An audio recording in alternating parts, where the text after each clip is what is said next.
Kau dari mana? Dah azan dah awak, saya nak pergi solat kejap. Sabarlah. Nanti kalau mak aku nampak, aku nak jawab apa?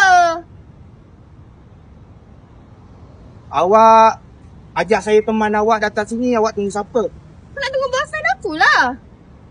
Awak, saya ni kundan awak tau. Kau ni tak sedar-sedar diri lagi ke? Aku dah cakap kan. Aku terima kau sebab mak bapak aku. Bukan sebab sukarkan kau. Duit mana duit? Aku tak ada duit ni. Saya tak ada lagi. Saya tak gaji. Jadi dia pun duit. Kau ni kan macam-macam alasan je.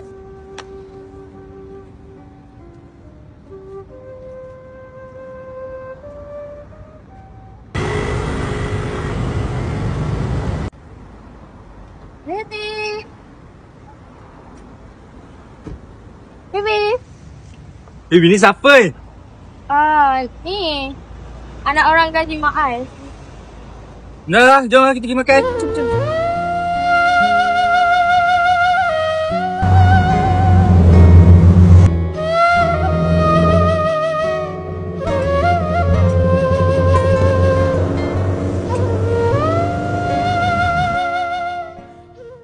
Baby, Ya. you ada duit tak? Saya nak pakai duit lah.